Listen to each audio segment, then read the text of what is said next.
pangalan, Panginoon. Truly, Lord, your presence, Lord, is awesome in this place, Panginoon. Salamat po, Panginoon, sa lugar na ito. Because we believe that your presence is right here in the midst of us, Panginoon. Salamat po sa loob ng isang linggo na kami iyong sinamahan, kami iyong pinagnubayan, kami iyong ipinaglaban, binigyan mo kami ng kalakasan, ng sigla, tapang, lahat, Panginoon, ay tinustos mo sa amin upang kami makatapos at makatawid muli sa loob ng isang linggo. Kaya nga po sa umagang ito, Panginoon, narito kami.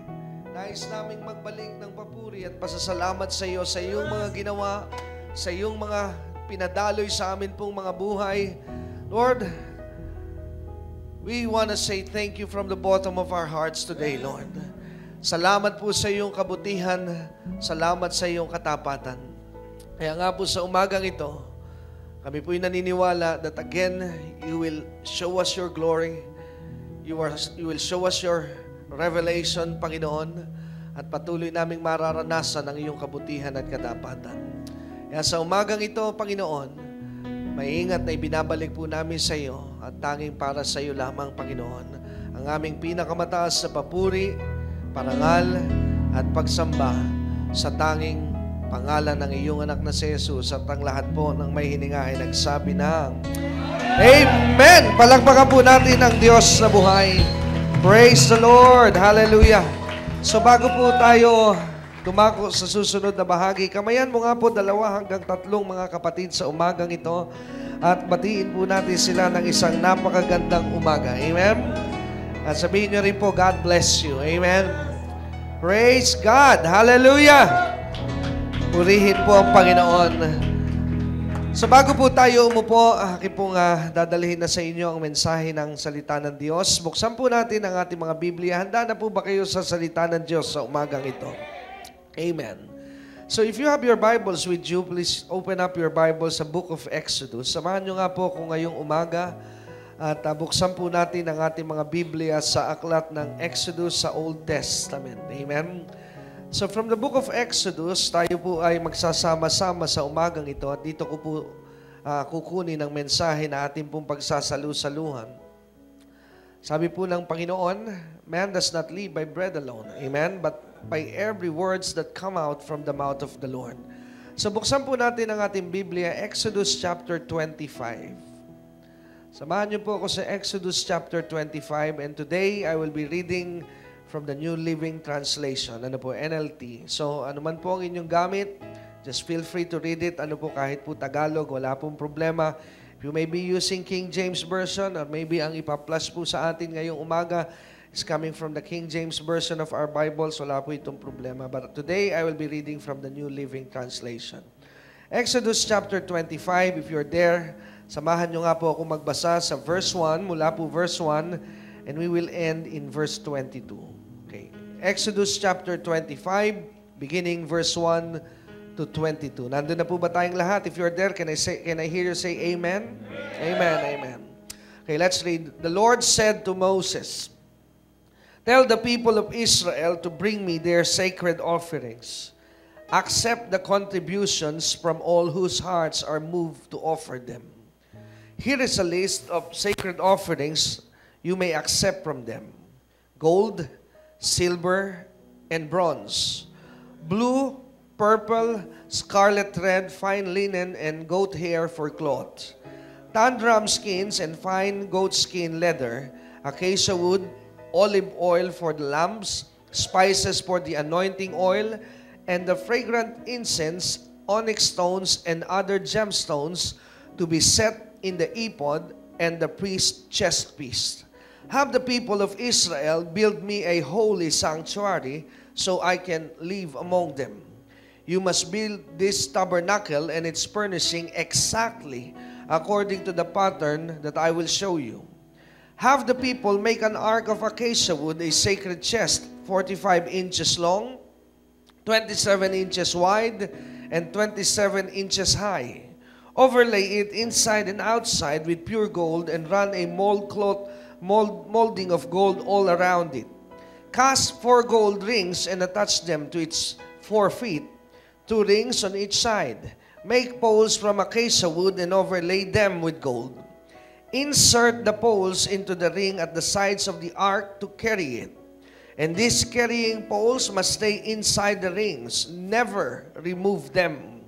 When the ark is finished, place inside it the stone tablets, inscribed with the terms of the covenants, which I will give to you. Then make the ark's cover, the place of atonement, from pure gold. It must be 45 inches long and 27 inches wide. Then make 2 cherubim from hammered gold and place them on the 2 ends of the atonement cover. Mold the cherubim on each end of the atonement cover. Make it all of 1 piece of gold. The cherubim will face each other and look down on the atonement cover. With their wings spread above it, they will protect it. Place inside the ark the stone tablets inscribed with the terms of the covenants, which I will give to you. Then put the atonement cover on top of the ark.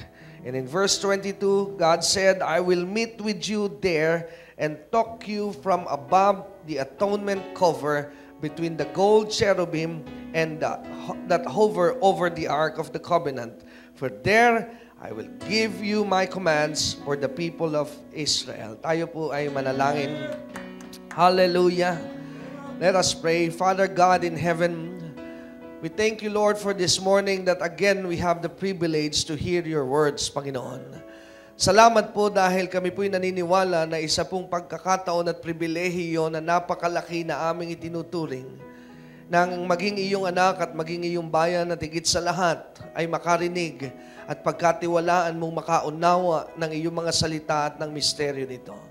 God, we know that everything in your word is a mystery to those that do not have your Spirit. But we believe that as we gather today, the Holy Spirit is right here in the midst of us. Ready again to reveal, ready again to remove the veil that hinders us to see what is inside the Holy of Holies, Panginoon. Kaya banal na Espiritu, we come to you today. Lumalapit po kami sa iyo sa umagang ito and we're asking you to open up our spiritual eyes, open up our spiritual understanding, open up our spiritual ears so that we can understand, Panginoon, lahat ng mga bagay na nais mo pong ideposito sa iyong bayan sa umagang ito.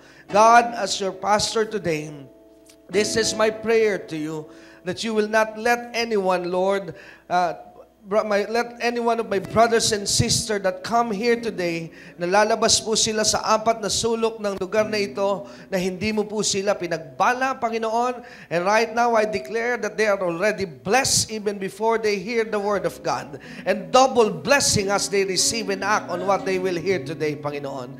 Kaya maranasan po nila ito ngayong oras at sandaling ito, Panginoon. Just use me as a vessel and as just an instrument, Panginoon, to carry your words, Panginoon, upang maunawaan nila ito. Salamat po, Ama. Ito po ang aming dalangin sa pangalan ng iyong anak na si Jesus. Ang lahat po ng may hininga at may pananalig ay nagsabi ng malakas na Amen! Palakpakan po natin ang Diyos na buhay. Now, you may be seated. Pwede na po tayo umupo sa presensya ng Panginoon. And now, let's study the Word of God. Amen. Handa na po ba tayo? Exodus 25. Amen. So ating pong pag-aralan, Exodus chapter 25. Now to begin with, nais ko lamang po ipaunawa sa inyo that what we'll be dealing today, we will be starting from the Old Testament. Kayo po ba'y naniniwala sa prinsipyo na sinabi ng salita ng Diyos that He is the same God yesterday, today, and forever? Amen? Siya po ang Diyos noon, siya po ang Diyos ngayon, at siya po ang magiging Diyos magpakailan paman. Kaya ngayon pong umagang ito, akin po kayo munang dadalhin sandali sa Exodus chapter 25 so that we would understand something here dahil tandaan po natin, when we have the revelation of the Old Testament, the New Testament is so easy to understand. Kaya marami pong nahihirapan sa Biblia is because they don't have any idea on how God deals with His people in the Old Testament. Pansinin po natin here in Exodus chapter 25, nais ko lamang pong ilatag yung ilang mga foundations na atin pong kakailanganin sa atin pong gagawing pag-aaral sa umagang ito. Exodus 25 happens, ito po'y nangyari sa panahon po ni Moses. At sa panahon po ni Moses, ito po yung oras at sandali that God is about to give the law at Mount Sinai. Dito po ibinigay ng Diyos ang batas sa bundok ng Sinai nung panahong yon sa lalaking ang pangalan ay sino? Si Moses. Now, when Moses went to the Mount Sinai, not only the law was given to him. Hindi lamang po ang 10 Commandments ang ibinigay sa kanya, but God discussed everything to Moses kung paano po magiging proseso at dealing ng Diyos sa kanilang bayan, which is Israel. Now, in the book of Exodus chapter 25, this is only one part of the meeting that Moses had with God. Ito lang po isang bahagi. At dito po sa Exodus chapter 25, nung nagkaroon po sila ng pag-uusap ng Diyos, God here is discussing and telling Moses his plan of building a tabernacle. Amen? Dito po ay sinabi ng Diyos kay Moses during this time, yung plano po ng Diyos na nais niya, look at this, pansinin niyo po ito, nais niya. This is not Moses' desire, but this is God's desire. Amen? Hindi po ito ang gusto ni Moses, but this is God's plan. Sabihin nga po natin, God's plan. Amen? So ito po ay plano ng Diyos. This is not Moses' plan, but this is God's plan. Now, atin po tingnan, ano po ang plano ng Diyos? What did God desire during this time? Ang sabi po ng Exodus 25, sabi po ng Diyos, Moses, I want you to build me a tabernacle. Amen? Now, what is the purpose? Ano po ang dahilan kung bakit nais ng Diyos that Moses would build him a tabernacle? Now, I see in the screen na meron po tayong New Living Translation. Now, if you have this kind of Bible, go with me to Exodus 25 verse 8. Nandun po na sinabi po ng Panginoon ang reason, ang dahilan kung bakit po gusto ng Diyos in the Old Testament, kung bakit po niya nais na ipagtayo siya ng tabernacle. In verse 8, it is very clear. Ano po ang sabi ng verse 8? Have the people of Israel build me a holy sanctuary so I can what? Live among them. So now the reason why God wants to build him a sanctuary is for what reason? Dahil ang sabi po ng Panginoon, I want to dwell with them. Amen? Ang sabi po ng Diyos, gusto ko na manahan, manirahan na kasama sino sila. Now that's exciting. Why? Because a holy God, the creator of heaven and earth, is now sharing us His heart that He wants to live with His people. Di ba napakagalaking pribilehiyo ng isang Diyos na may likha ng langit at lupa ay nagnanasa na manahan kasama ng kanyang bayan? So ang sabi ng Diyos kay Moses, I want to dwell with them. Now in verse 1, let's go back. Let me just prepare something for you. Ang sabi po ng Diyos sa verse 1, the Lord said, who is speaking here? It's very clear that the Lord is speaking to Moses. Ang sabi po ng Diyos, tell the people of Israel, bring me their sacred offering. Accept the contributions from all those whose hearts are moved to offer them. So pansinin po natin, ang sabi po ng Diyos kay Moses, sabihin mo sa bayan ng Israel, wag po kayo mag-alala, baka sabihin ninyo, naku, alam ko na mensahe. May idea na ako, pastor. Tuturuan mo kami ng pagbibigay. Now, hindi po yun. Amen? Wag po kayo mag-alala. Wala po tatay ko ngayon. Amen? So, but anyway, in verse 2, pansinin po natin, well, you see there, sabi po, tell my people to ask from them, amen, to bring me their sacred offerings. Now, habang binabasa ko ito at one time, as I was preparing this message, may mga panahon po kasi na hindi po ibig sabihin that I'm the eldest son of Pastor Greg. Maring sabihin po ninyo, maybe I have the same thinking like my father. May mga pagkakataon po na kami po na mag-ama, we have different ideas, we don't share the same ideas. So baka akalain niyo po that we are a picture of a perfect family na hindi kami nagkakaroon ng tinatawag na disagreement. No, with us, ano po, we do have disagreements. And if you were to ask us, kayo ba'y nagkakaroon minsan ng pagtatalong mag-ama? Madalas po, and sometimes because we have different ideas. Pero not necessarily na kami po ay iba minsan ng pananaw sa ilang bagay ay kami po ay magkaaway, no? Amen? Hindi lamang po siguro minsan kami nag-meet sa isang mga bagay na pinagkakasanduan, but later on, then unity will always start to happen. Amen? Now one time, meron kaming isang idea na proyekto na itinatayo sa Alabang, sa simbahan po natin doon. At nakarating po ito sa aking ama, how I plan to build it and how I plan to raise something for that, ano po, para po maitayo yung proyekto. At ito po yung suhestyon ng ilan din sa mga ating elders doon. And I just agree with them dahil yung po yung isa sa mga napag-usapan at yan po yung in a form of solicitation. Amen? So, nagkaroon po ng solicitation to ask support para po sa isang project sa Alabang one time. And it reached the mind or the attention of my father. Nakarating po ito kay Pastor Greg and he learned about the project na maganda, but the problem is meron pong outside sources na pinapapasok doon sa proyekto. And my dad one time calls my attention at tinawagan po niya ako at ang sabi niya sa akin, narinig ko, you have a project. But the problem with your project is, ang sabi niya, nanunulisit ka. Sabi ko sa kanya, no, it's just a project of some of the elders, sila po yung nanunulisit, it's not me. Pero sabi niya, pero bakit mo inaalaw? Ang sabi niya sa akin ay, huwag mo kalilimutan that my stand in every project, you are not allowed to solicit from other people outside of the church. Di ko po yun maintindihan, but I have to submit. And I said, okay, I have to submit because everywhere that I do, po naniniwala that if I want my life to be successful, kailangan ko po mag-submit in authority because if I would not submit to my Father, then people under me will never submit to me because I believe in the principle that what you sow is what you reap. Amen? So kung gusto mo po na maging great and successful leader, then submit to a leader yourself. Amen? So habang naintindihan ko po ito, I told the church in Alabang, sabi ko, okay, let's cancel it. Our senior pastor never allowed it.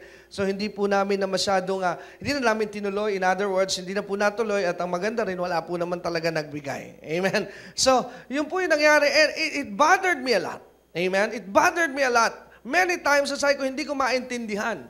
Bakit ayaw ng aking ama dito sa bagay na ito?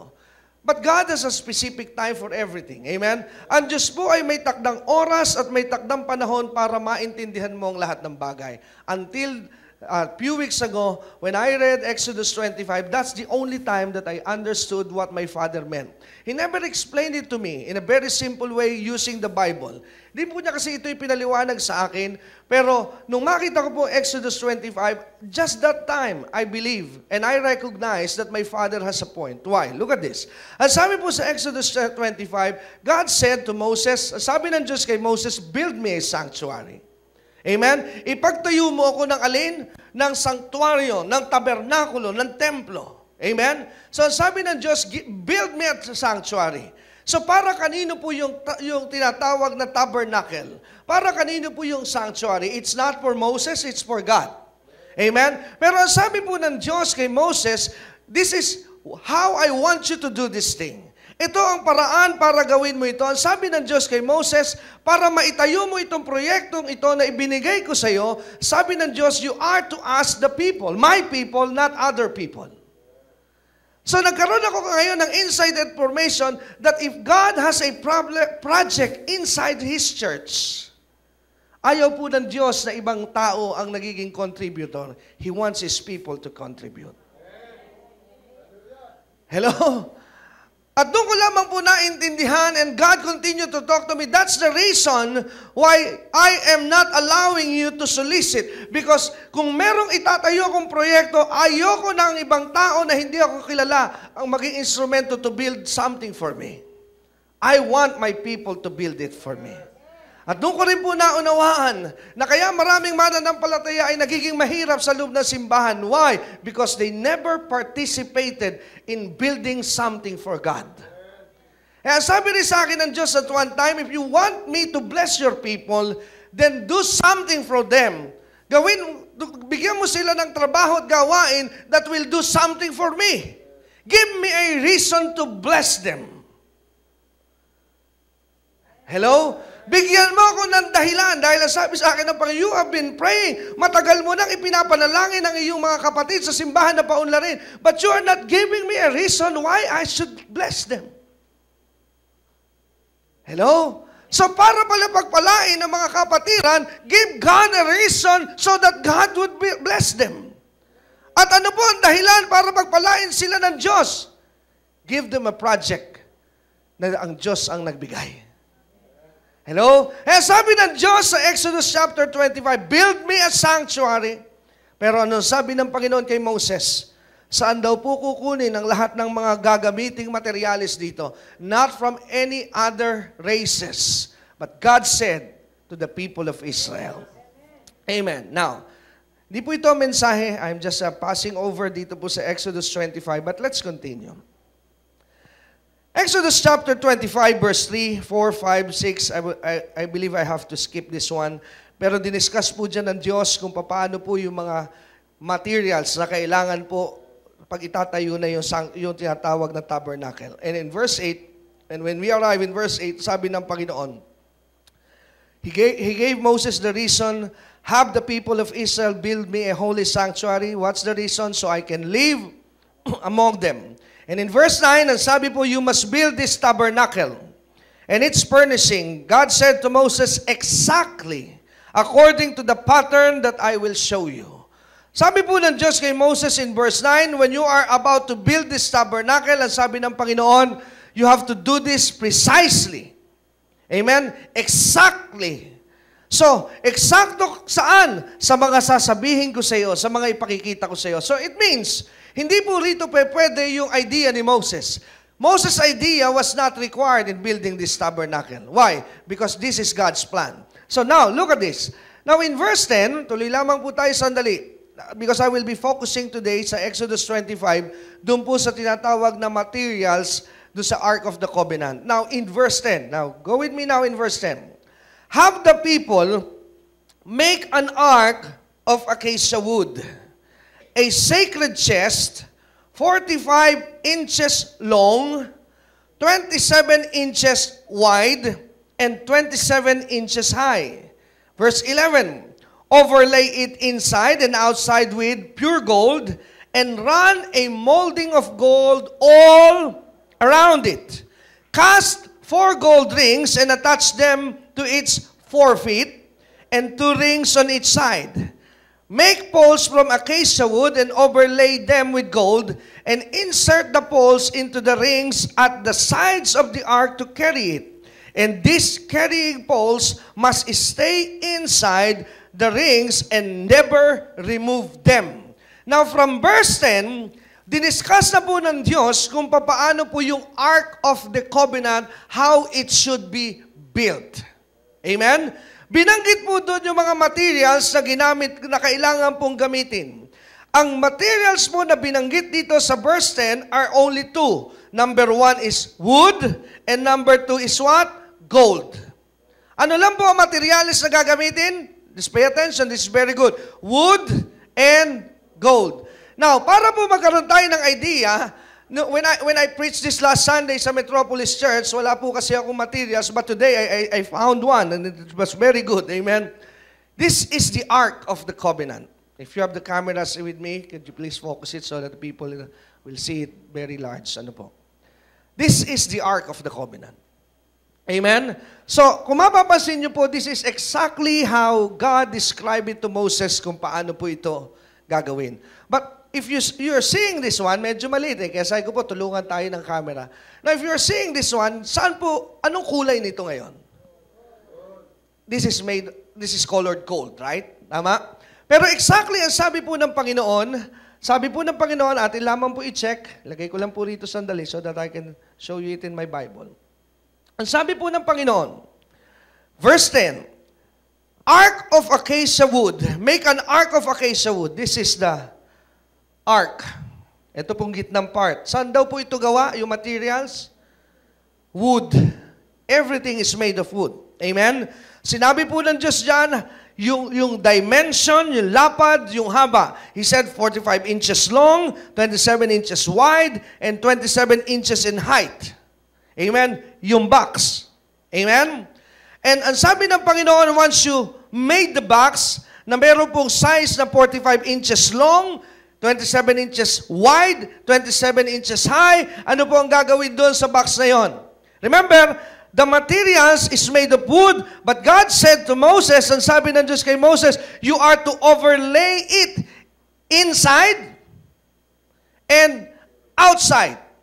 Amen? Ano pong i-overlay? What will you put inside and outside base po doon sa material? Sabi po ng Panginoon, you are to put pure, not half gold, but God said you are to put pure gold, and that gold will be a running molding of gold all around it. Magiging po siyang buong ginto. Amen? So watch this.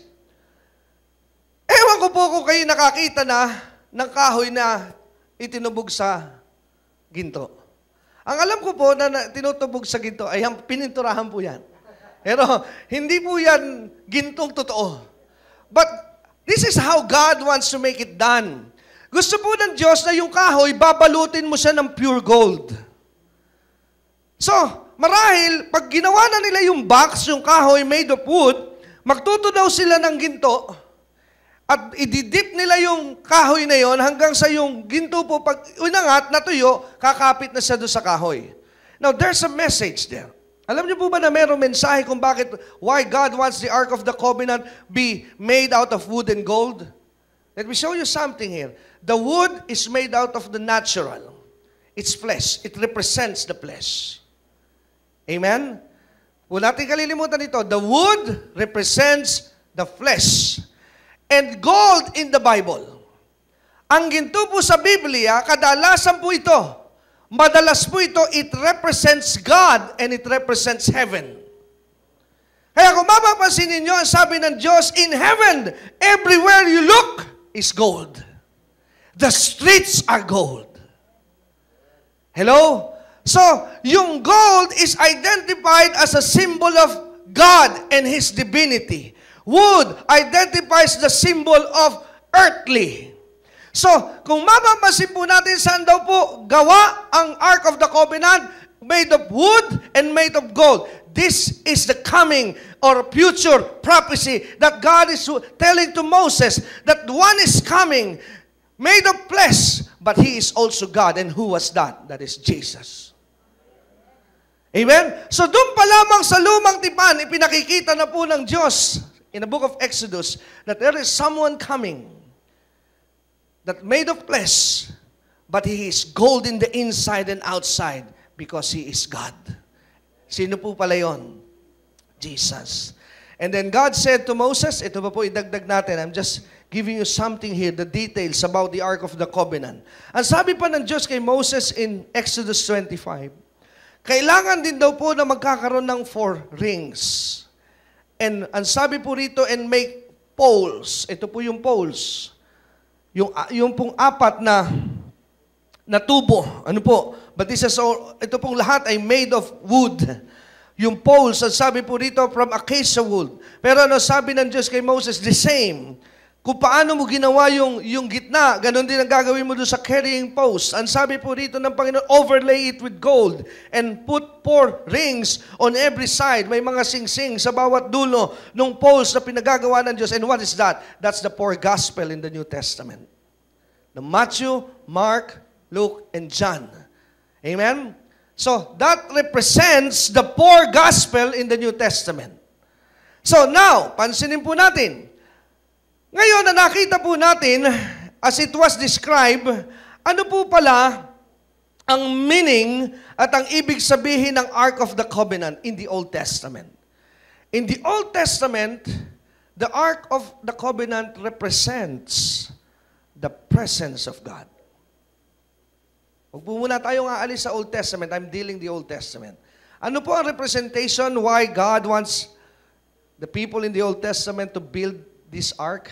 Ano po nire-represent nito? The presence. Right? Amen? Hear me. Watch this.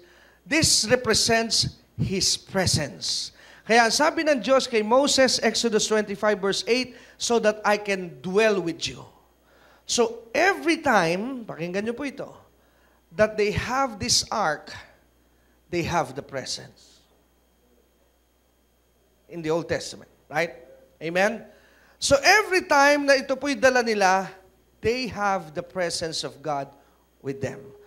So now, ano ulit ang representation ng Ark of the Covenant? The presence of God. Okay. Let me show you how this Ark of the Covenant works for them. Okay? Pakita ko po ngayon sa inyo ngayong umaga how this thing works for them in the Old Testament. Now, leave your Bibles now in Exodus 25 and follow me to Joshua. Samahan niyo po ako ngayong umaga. Now, let's leave Exodus 25 and follow me to the book of Joshua. Now, in the book of Joshua chapter 3, go with me to Joshua chapter 3 verse 1 to 5. Joshua chapter 3 verse 1 to 5. Now this time I'll be reading from the New King James. Joshua chapter 3 verse 1 to 5. Okay, verse 1. Sabi po ng verse 1, Joshua 3. Are you there? Nandun na po ba tayong lahat? Okay, now.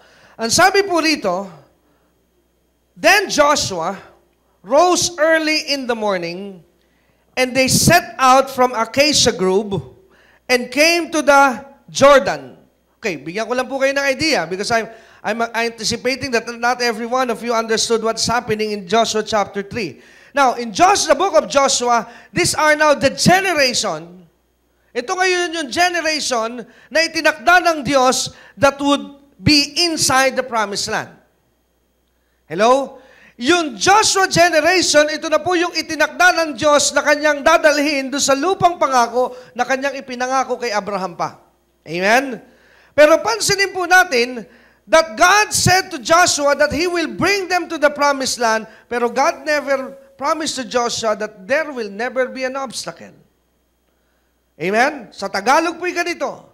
Pinangakuan ng Diyos si Joshua na dadalhin siya sa lupang pangako, pero hindi nangako ang Diyos na walang problema sa pagpunta nila ron. Amen?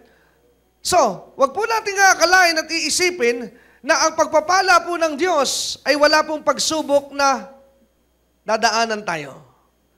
Sa bawat pangako may mga pagsubok na tayo daraanan, pero wag po natin kalilimutan, sasamahan tayo ng Diyos. Okay, now, go back to Joshua 3. Now, ito yung unang stage ng kanila pong journey patungo po doon sa promised land. But the first stage, medyo may hirapan na po kaagad sila. Why? Ang sabi po rito, because para marating nila yung promised land, ang una po nilang kailangang daanan is the Jordan River. Napakalakas po ng agos ng ilog na ito. Aside from the strong current of this river, ito po'y napakalalim na ilog. At magiging pong imposible para po kay Joshua at ng kanyang grupo to cross this river, pero sabi ng Diyos, there is no other way but only this way. Amen? Wala pong ibang paraan para makarating sila kundi yun lamang pong daan sa Ilog Jordan. Now, ano po ang ginawa ni Joshua? Look at verse 1. Let me go back again. Let me start reading. Joshua 3, verse 1. Then Joshua rose early in the morning. Ano po ang ginawa ni Joshua? Maagang-maaga pa po ng umaga, siya ay gumising na. Something tells me here. Ang mga kandidato at kandidata sa pagpapala ng Diyos maaga gumigising. Sabi mo sa iyong katabi, ikaw ba'y nag-iintay ng blessing ng Lord? Kasunod po yung tanong mo sa kanya, maaga ka bang gumigising?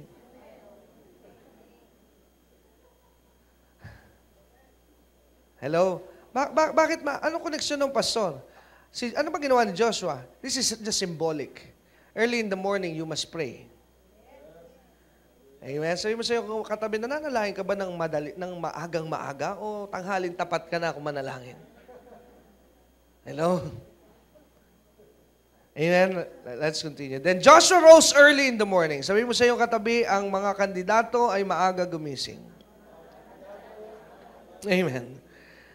Amen. Okay, pansinin niyo po, everyone that succeed, kasama po ito eh. Hindi ko po alam, ano? Laging kasama ito sa success. Ang mga athletes, kailangan maaga gumising. Ang mga successful businessman, kailangan maaga gumising. Ang mga politicians, mga government officials, they need to be early. Amen? Ang mga Kristiyano, kailangan tanghali gumising. Ayun mo sa iyong katabi, ikaw na ba yan? Oh, come on. Amen. Then Joshua rose early in the morning. Amen? So maaga pong gumising sino? Joshua. And they set out from Acacia Grove and came to the Jordan. He and all the children of Israel and lodged there before they crossed over. So it was after 3 days that the officers went through the camp. And they commanded the people, saying, when you see the Ark of the Covenant, again, you see the word, the Ark of the Covenant. What does the Ark again represent?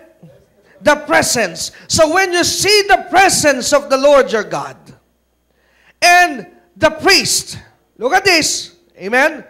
The Ark and the priest. So the Ark is always connected with the priest. Okay, huwag mo pong kalilimutan ito, amen? The Ark, the priest. Something tells me that the Ark has a connection with the priest. I'll go back there. So, ang sabi po rito, when you see the covenant of the Lord, the Ark of the covenant of the Lord your God, and the priest, you cannot see the Ark without the priest. The Ark should be always seen with the priest. Come on. Hindi mo po pwedeng makikita ang Ark of the Covenant without the priest. Every time you see the Ark, the priest must be there. I'll go back with that. Pero binibigyan ko po ng diin, but don't ever lose that. Amen? So, ang sabi ng Diyos, when you see the Ark, the priest should be there. So, something now tells me that the Ark is always connected with the priest. Hello? Now, let's continue. Now, when you see the Ark of the Lord your God and the priests and the Levites bearing it. So, ang sabi po ng Diyos, what is the commandment? The Ark of the Lord your God, the priests and the Levites, they should bear it. The word bear means, it's different from just carry it. Ang sabi po ng King James is, the Levites, the priests, bearing it. I was wondering why God did not put it, carry it. Because when you say carry it, it's too different. Can I just use this for an example? When I told you to carry this guitar, carrying is like this. I'm carrying this guitar. Tama? Pero ano po sabi ng King James? God said, you are not to carry it, you are to bear it. When you say you bear it, you put it on your shoulder. Ito po kaya. Amen? Bigat pala ito. Amen? Pero ano po ang ibig sabihin? What is the proper way of carrying the ark? Not just carry it, but you have to bear it. Amen? Saan po ilalagay yung ark? Ganda sana nito kung medyo malaki eh. Tatawag sana ako ng 4 na tao para buhatin ito eh. Kaso hindi kasya 4 na tao, maliit eh. Amen? So, paano po dinadala ang Ark of the Covenant? The priest should bear it, not just carry it. Amen? Okay, now, let's continue. Now, ang sabi po rito, then you shall set out from your place and go after it. Yet there shall be a space between you and it, and about 2,000 cubits by measure. Do not come near it, that you may know the way by which you must go. For you have not passed this way before. And Joshua said to the people, sanctify yourself, for tomorrow the Lord will do wonders among you. So, anong instruction? You see the ark, you see the priests. Once the priests and the Levites bear it, and once their foot was now at the Jordan River, pag yung kanila pong paa ay lumapat na sa Ilog Jordan, ano ba sabi ng Diyos? That's the only time that you will follow. At kung susundan po natin yung story, nung ginawa po ito ng grupo ni Joshua, when they went down doon sa Jordan River, ganun-ganun po yung sinabi ng Diyos. The ark, the priest, was ahead of them. At nung bumaba po yung Ark of the Covenant sa Jordan River, remember, ano sabi?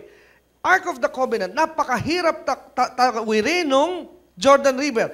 Pero nung bumaba na po ang mga panyapak, na mga saserdote, na mga Levita, na daladala yung Ark of the Covenant, what has happened there? Ano nangyari ron? Nahati po yung Jordan River. Ano pong mensahe pinakikita ng Diyos? If my presence will be always ahead of you, no problems too big cannot be removed, that cannot be removed in your sight.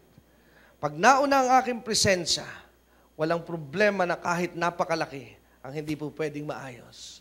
Basta paunahin mo ang aking presensya. That's the Old Testament. The ark represents what?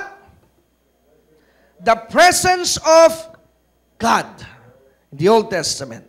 Now, pansinin po natin, iwan na po natin sandali ang Joshua. po kayo mag-alala, hindi pa po yan mensahe. Sabi mo, tagal naman pala ng mensahe yan. Hindi pa po talaga, hindi pa po yan ang mensahe. I'm just laying a foundation. Now go to 2 Samuel. Tingnan po natin sa 2 Samuel. Let me show you something here. Sa book of 2 Samuel chapter 6, samahan niyo po ako sandali sa 2 Samuel chapter 6. Meron po nangyari dito sa 2 Samuel chapter 6.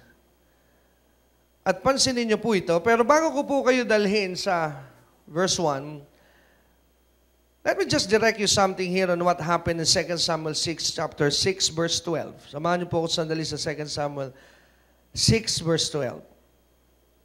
Ang sabi po sa verse 12, 2 Samuel 6, "And it was told King David, saying, The Lord hath blessed the house of Obed-Edom, and all that pertaineth unto him." Ano raw po ang pinarating kay David ng kanyang mga tauhan? What did those men send David? Anong words ang pinadala ng mga tao yung kay David? Ano raw po nangyayari? Isn't it true na sabi ng Biblia, the Lord hath blessed what? The house of who? Obed-Edom. And not only his house, pero sabi pa po ng Biblia, and all that pertaineth to him. Ibig po sabihin ito, as I read this verse, ang nangyayari po rito, God did not only bless Obed-Edom, but God also blessed his wife, his children, his dogs, his cats, his cars. Everything around Obed-Edom was blessed. Why? Bakit po pinagpala ng Diyos si Obed-Edom? Isn't it true na sabi ng Biblia, the house of Obed-Edom was blessed? Why? For the Ark of the Covenant was there. Oh. Bakit po pinagpala ng Diyos ang bahay ni Obed-Edom at ang lahat na naroon? Because of the Ark. What is the representation of the Ark? The presence of God. So now something tells me here that whenever the presence of God is, there is blessing. Hello? So, now, ibig po sabihin, kung nasa ng presensya ng Diyos, nandun ang pagpapala. So, if that is true in the Old Testament, I believe it is true today. Kung sa lumang tipan ay ang presensya ng Diyos kung saan naroon, nahati ang dagat, pinagpapala ang pinag-anahanan nito, I believe that that's still true today. Kayo po ba naniniwala? Amen? Pag ang presensya ng Diyos ay nasa iyong bahay, nasa iyong buhay, nasa iyong lugar na pinupuntahan, that place cannot be blessed. Hello? Pero bakit may mga lugar na hindi na nabe-bless? That's the big question. Hello? Yan po, napakalaking katanungan. If the ark in the old, everywhere these things be left behind, that place would be blessed. Pero mo, Ark of the Covenant, naiwan po sa bahay. Parang, it's like, this covenant, naiwan sa bahay ni Sister Sally. When this thing was left there, she will be blessed. Hello? Pero bakit po sa ating pong panahon, parang hindi na nabe-bless ang marami? Siguro kailangan yung bumili nito. Hello? Amen? But that's the Old Testament. Amen? Kita nyo po, may ganito ako. Kahit bigay ko sa inyo ito, paniniwalaan ko, hindi kayo pagpapalain pa rin eh. Hello? Amen? Amen? Because that's the Old Testament. Pero pansinin po natin ito. Tingnan po natin yung prinsipyo. Habang tinitingnan ko po ito, 2 Samuel chapter 6, verse 12, may dahilan kung bakit po nagstay yung Ark of the Covenant kay Obed-Edom. There's a reason. There's a reason. Why? Now, that's the time now we go to verse 1. Basahin po muna natin, and after reading, then I will explain. Again, David gathered together all the chosen men of Israel, 30,000. And David arose and went with the people that were with him from Baale of Judah, to bring up from thence the ark of God, whose name is called by the name of the Lord of hosts, that dwelleth thence the ark of God, between the cherubims. And they set the ark of God upon a new cart, and brought it out of the house of Abinadab that was in Gibeah. And Uzzah and Ahio, the sons of Abinadab, drove the new cart. And they brought it out, the house of Abinadab, which was at Gibeah, accompanying the ark of God, Ahio went before the ark, and David and all the house of Israel played before the Lord on all manner of instrument made of fir woods, even on harps, and on psalteries, and on timbrels, and on cornets, and on cymbals. And when they come to Nachon's threshing floor, Uzzah put forth his hand to the ark of God, and took hold of it, for the oxen shook it. Verse 7, and the anger of the Lord was kindled against Uzzah, and God smote him there for his error, and there he died by the ark of God. Now, ito na po yung mensahe. Something is happening in 2 Samuel. David knew, alam po ni David, how valuable the ark is. He knew that this is the presence of God. Tama? Nawala po yung Ark of the Covenant. Bakit po nawala yan kay David? Because Saul lost it. Nawala po yan ni Saul eh. So nung si David po ngayon was now in a position, ang isa sa unang-unang gagawin ni David in his now new leadership, he wants the Ark to be back in Israel. Bakit po? Dahil alam po ni David, ang hindi na nalaman ni Saul, that no man in Israel can be successful without the presence of God. Amen? So I can give you the message also, that you and I, today, cannot be successful without the presence of God. Maybe you are talented. Maaaring ikaw po'y talentado. Maaaring ikaw po'y magaling, matalino. But if you want really a success that is lasting, my God, you will be needing His presence. Amen? Alam po ito ni David. Amen? Alam ni David yung value that Saul never understood. That whenever the ark is, it means victory. Kaya nung si David na po ang naroon ngayon in a position na sabi po ni David kaagad sa kanyang mga tauhan, he assembled his men, he get the priest. Look at that. David also knew the principle that in order for you to get the ark, you will be needing the priest. Susundan niyo po, maraming binanggit. Binanggit po dyan yung mga pangalang Ahio, binanggit po dyan yung mga pangalan na Uzzah, binanggit po dyan yung Abinadab, binanggit po ito. And those, some of those men are priests. Hello? So ano po ang sabi ni David sa kanyang mga tauhan? I want you to fetch the ark where it was left behind. Pinasusundo po ito ni David. Saan po gusto ni David na dalhin? Gusto niyang ibalik saan? Saan? Sa Israel. Why? Because he knew that the ark is the presence. Okay, so inassemble po ni David ngayon yung kanyang mga tauhan. Then the priests were there. Amen? So nung pinuntahan po nila David, wala si David pala, sorry, David was not there. Yung kanyang mga tauhan, sinunod nila si David together with the priests, they go where the ark was. At nung makita po nila yung ark, ang ginawa po nila, gumawa po sila ng cart. Medyo social, cart. Pero sa Tagalog po yun, kariton. Amen? Gumawa po sila ng kariton. May 4 na gulong. May gulong at mayroon pong lalagyan sa gitna. And there they put the ark. Amen? At habang ito po'y ibinabiyahe nila pabalik, there is now singing. There is now dancing with cymbals and everything. Why? Because the people also knew that that is the presence of God. But something happened here. Habang itinutulak po yung Ark of the Covenant pabalik ng Israel, medyo nalubak. Is that right? Di mo ba yung istorya? Medyo nalubak. Amen? Eh, meron pong isang lalaki by the name of Uzzah. Amen? So, ano po ba ang human nature and tendency pag nakita mo isang bagay ibabagsak? Amen? Ang human nature, pag nakita mo babagsak isang bagay, siyempre aalalayan mo para wag bumagsak. Tama? Nang makita po ni Uzzah babagsak yung ark, he ran to the ark para po suportahan niya ito. Dahil para wag mahulog, to prevent the ark from falling down, hinawakan niya.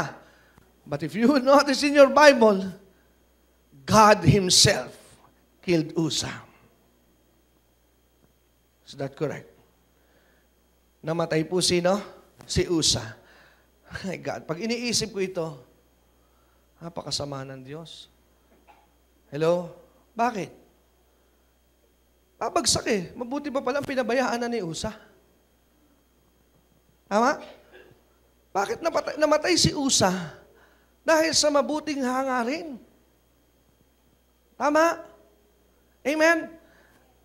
Namatay si Usa sa napakagandang hangarin. Ano hangarin ni Usa? Huwag matumba. Kasalanan bang magmalasakit siya doon sa ark? But he died. Tama? Pero namatay po si Usa dahil doon sa hangarin niyang alalayan yung Ark of the Covenant. At nakarating po ang balita kay David. Dahil po doon sa nangyaring yon, natakot po ang mga tao. Wala nang may gustong humawak. That's happening here. Tama? So nung dumating yung balita kay David, nung nakarating kay David yung balita na yung Ark of the Covenant, the Ark of the Covenant now cannot be brought home. Why? Because something terrible happens along the way. Nalungkot po si David. Nalungkot po si David dahil hindi makararating sa kanya yung Ark of the Covenant. Yan po ang dahilan kung bakit kanina, tinignan natin, dahil wala na nga po, hindi siya makauwi, kumbaga sa salita natin ngayon, tumirik yung Ark of the Covenant, napa-istambay yun sa bahay ng isang lalaking Obed-Edom. But when it stays there, that house is blessed. Okay, now, hear me on this. Bakit namatay si Uza? Bakit po nagkaganon? Bakit po nangyari ito? Tingnan niyo po ito, ha? Again, this message is not for you. This message is for me. Ito pong mensahe sineshare ko sa inyo, ito hindi para sa inyo. Ito ay para sa akin. Nung natagpuan ko po ito, God was not speaking to any one of you, but He was directly speaking to me. Pero kaya ko po ito binabahagi sa inyo because I believe you can benefit out of this. Now, pansinin niyo po ito. Ang ginawa po kasi nila David at ng kanyang grupo, instead of bearing the ark, they put it in a cart. Hello? So, imbis na, sabi po ng Diyos in the Old Testament, that my presence should be bare. Amen? Ano po ang utos ng Diyos? Paano hinahandle ang Ark of the Covenant? Ito po'y pinapasan. Hello? Ano po ang ginawa nila David at ng kanyang mga tauhan? They put them into a cart. Hello? Hindi po nila binuhat. Inilagay nila saan? Sa kariton. Now, there is a revelation there. Kaya marami po. Ulitin ko, this is not you, this is me. The Lord deals me with this. Kaya hindi kita mapagpala ng lubos because you are putting a lot of gimmicks in your life. And I don't want to come in your life with a new gimmick. I want the old style. Kaya marami pong simbahan. Now, this is now general. Marami pong tao. Pero they lack the presence of God. Why? Dahil kaya lamang po nandun ang tao dahil maraming gimmick. Hello? Maraming mga bagong style, maraming mga bagong sistema, but the old style was left behind. Amen? Kaya ang sabi rito ng Diyos, kaya namatay si Usa because God now is sending a message to David that I don't want to come back in your life like this in the cart. I want the old way, the old style. I want you to carry me. So sabi ko habang pinag-aaralan ko, Lord, what are you telling us here? So anong pagkakamali po ni David at ng kanyang tao? Instead of carrying, they put him into a cart. Kaya nung nabalita ni David yung nangyari, he got the message.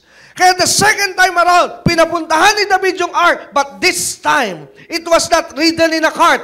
Pinapunta po niya yung mga saserdote at sabi niya, no, you are not to put it on the cart. Carry it now.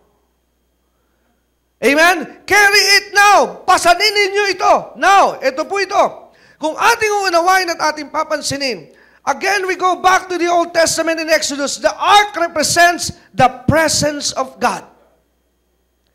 At ang sabi ng Diyos kina Joshua, the presence of God should be what? Carried by the priest. Hindi po na sinabing pumili ka na kung sino-sino. Pero nasabi ng Diyos, the ark should be only carried by the priest. Amen? Sino lang po ang hahawak sa ark? The priest. It should be carried by the priest. Now, paano ito papasok sa ating pong buhay ngayon?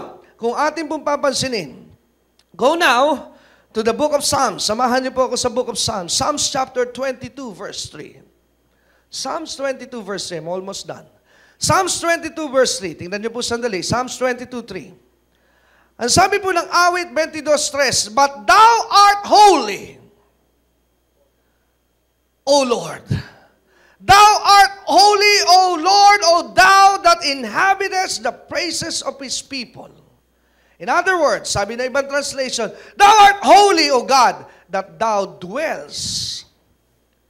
Dwells, the word inhabit is also, pwede po siyang palitan ng salita, dwells in the midst of the praises of His people. Now, in the Old Testament, the ark represents what? The presence. In the New Testament, if you want the presence, you praise Him. Don't get me there. Sa Old Testament, the ark represents what? The presence. But in our time, the presence of God, when you praise Him, the presence of God is there in the midst of you. Hello? Alam niyo po ba itong lugar na ito? Hindi ko ito maintindihan dati.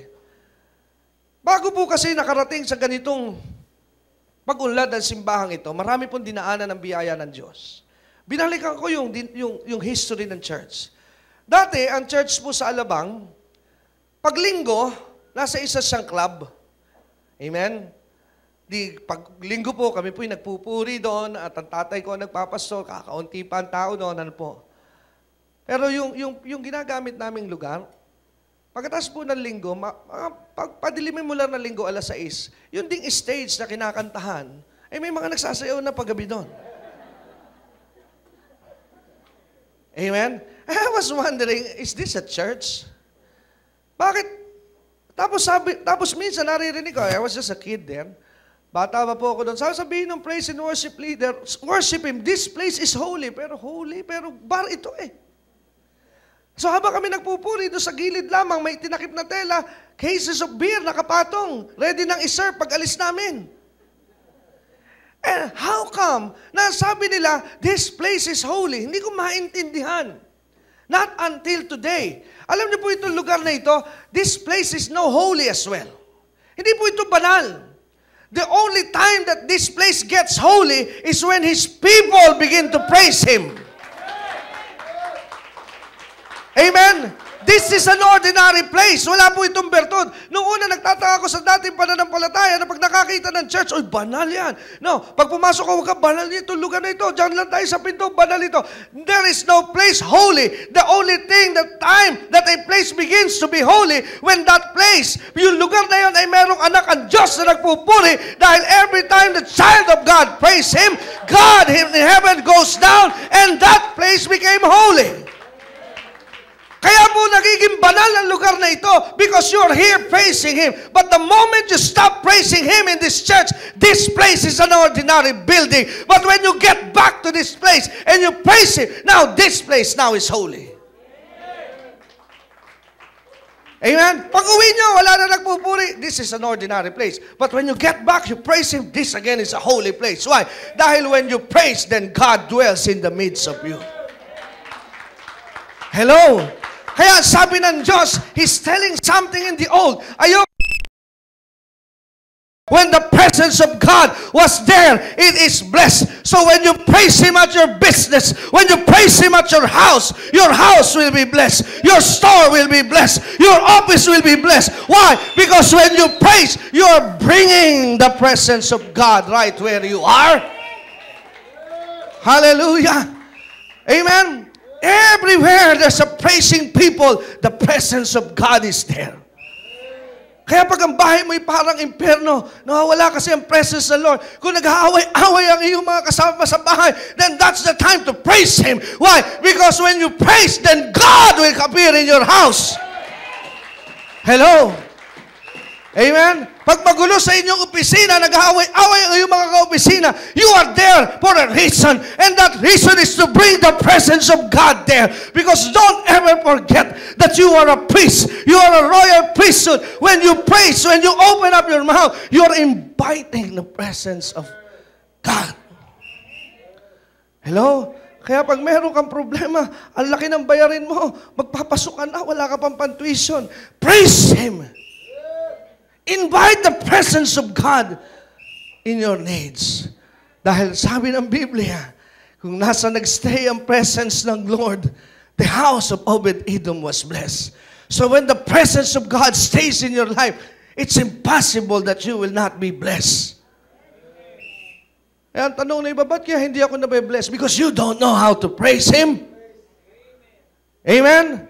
Amen? Kaya huwag mo natin sasabihin, hindi, sa simbahan, banal doon lamang ako pupunta. No, anywhere you go, because you are a priest, you will carry the presence of God. Amen? Isa pang bagay po ang natuklasan ko dito sa lesson na ito. Remember, inutusan ng Diyos ni David kung sino-sinong tao para kunin yung Ark of the Covenant. At natuklasan ko rin po, gamit yung story ito, combined with Psalms 22 verse 3, that not everybody, not everyone that praise God, those praises are received by God. Natuklasan ko po na hindi lahat na nagpupuri sa Diyos, tinatanggap ng Diyos. Just found out lately. Ang paniwala ko po kahit sino basta nagsabi, praise the Lord. Amen? Ay, tanggap ng Diyos yan. Akala ko po kahit sa ang religious activity, sinasamba naman din nila ang Diyos. They're singing the same songs that we are singing here. Pero sabi nila, tinatanggap rin ng Diyos kami, nagpe-praise and worship din ko. I just found out this truth. Na hindi lahat ng pagsambay tinatanggap ng Diyos. Why? Because He only dwells in the midst of His people. If you are not His people, no matter how loud you praise Him, God will never receive it. Dahil obligado lamang po ang Diyos sa tanggapin ang papuri ng Kanyang bayan. Amen? Pero kayo ba'y naniniwala na kayo bayan ng Diyos? So now, you know kung ano po ang presensya ng Diyos. Hindi mo na kailangan bumili nito. Baka kasi mamaya magpagawa ka. Amen? Dahil nakakarinig mo sa mensahe, kung saan pala naandun yan, blessing. Amen? Ay pag nagpagawa ka po nito at sinasabi mo, dinadasalan mo, ay idolatry na yan. Tapos na po ito. Because we are in the New Testament. Kaya sabi po ng Panginoon, they that worship me now was worship me in spirit and in truth. Amen? Kaya kung pakiramdam mo, parang nanghihina ako. Parang nawawalan ako ng gana. When you start to praise Him, your strength will be renewed. Why? Because the presence of God will come down. Amen? Kaya, nawa, maging eye-opener itong mensaheng ito ngayong umaga. Hindi mo nasasabihin, parang pakiramdam ko sa church na ito, hindi ko nararamdaman ng presence ng Lord. Start praising Him. Amen? Eh, mukha namang ramdam nila yung praise, ang presensya ng Lord, di ba? Pero bakit yung iba sa atin hindi maramdaman? Because you're not praising Him. Amen? Amen? Because when you start praising Him right where you are, you're inviting His presence. Kaya mamaya pag uwi mo, kung magulong iyong bahay, amen, tandaan po natin, ang masamang espiritu, hindi tatagal kung nasa ng presensya ng Lord. Amen? Dagdag ko lamang po, bago kayo umuwi, remember the story of Saul. Pinapasukan siya ng masamang espiritu. Tinatawag niya si David tuwing mangyayari. Anong ginagawa ni David? Walang ginagawang iba si David. Hindi po inililehans ni David si Saul. In Jesus' name, lumayas ka! Anong ginagawa po ni David? Pagka pinaalihan ng masamang espiritu si Saul, he just praised God with his instrument. Amen? At ano sabi ni Saul, ang ganda, pagka ginagawa mo yan, napapayapa ako. Why? Because when the presence of God is, there is peace, there is joy, there is life. Amen? Kaya when you start praising God, pag gulong-gulong iyong isipan, hindi lito-lito ka, huwag ka pong masyado munang maaburito. Pagka nalilito ka, stop for a moment and start praising God. Because when you praise Him, peace will come into your hearts. And when peace is in your hearts, that's the right time that you can decide right and not the wrong decisions you will apply. Amen? Kaya pag tinutugtugan na ni David si Saul, napapayapa si Saul. Why? It's now the presence of God. You're changing the atmosphere. Kaya pag nag-aaway-away sa iyong opisina, mag-headphone ka para hindi mo marinig ka, nagmumurahan mo mga amo, and start praising. Praise God! You are awesome in this place. And suddenly, the calmness, the peace will be in your offices and in your house. Why? Because no spirit, no evil one can stand the presence of an almighty and holy God. Hello? Kaya wag po natin kalilimutan, when you praise Him, you invite the presence of God. Amen? Natutunan po ba natin ang mensahe ngayong umaga ito? Kaya pong lahat ay tumayo. Let's stand. Kaya pong lahat ay tumayo. Let's practice what we heard today. Come on, let's praise Him. Hallelujah! Hallelujah! Praise Him! Praise Him! Praise Him! He dwells in the midst of a praising people. Praise your name! Praise Him! Come on, praise Him! Sige po, praise Him. Kung nangihina ka ngayon, praise God! Hallelujah! Praise Him! Praise Him! Kung meron ka problemang dala-dala ngayong umagang ito, praise Him. Why? Because He dwells in the midst of His praising people. Hallelujah! Hallelujah! Hallelujah! Hurayarala babababababa Sunday. Sanda karala babababababa sekarala bakande. Oh, we praise you, Jesus. We praise you. We praise you. Hallelujah. Hallelujah, Lord. Oh, we praise your name, Lord. Another thing, nais ko lang po ihabol. Huwag niyo po rin hahayaan lamang ng praise and worship team ang magsasabi sa inyong purihin mo, purihin mo. Why? Because what you are doing, pag ganun lamang po, saka ka palang magpupuri, pagka binubus ka, it's just, wala po itong pinagkaiba. Doon sa ginawa po sa panahon ni David, you put the ark on the cart. Ang sabi po ng Panginoon kay Joshua, the ark you should bear. Amen? Magkukusa ka. Amen? Kaya pag nagsimula ang gawain, pag tumayo na rito, praise God, ikaw na mismo, hallelujah! Why? Because you're now inviting God's presence. Amen? Bear it yourself. Ikaw po ang magpasan. Huwag niyo pong papasan sa kanila. Amen? Dahil pag sila po ang nagpasan nun, you're just putting the ark again back to the cart. Hello? Paano raw po ang tama? You bear it. You open your mouth. You praise Him. You worship Him right where you are. Kaya kahit nasan kang lugar, hindi ka lamang sa church marunong umawit. Kahit sa kotse, kahit sa iyong opisina, you know how to praise Him. Hallelujah! Hallelujah! Hallelujah! Hallelujah! Hallelujah! Hallelujah! Praise!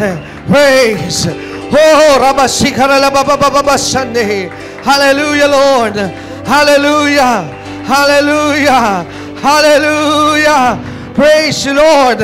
Praise you, Jesus. Hallelujah. Praise you, God. Hallelujah. Hallelujah. Hallelujah. Hallelujah, Lord. We praise your name. We praise your name, Jesus. Hallelujah. Hallelujah. Hallelujah, Jesus. Hallelujah. And to God be the glory. We worship you. Awitin po natin. To God be the glory. To God be the glory. To God be the glory. To God be the glory. Be the glory to God. To God be the glory for the things He has done with His blood.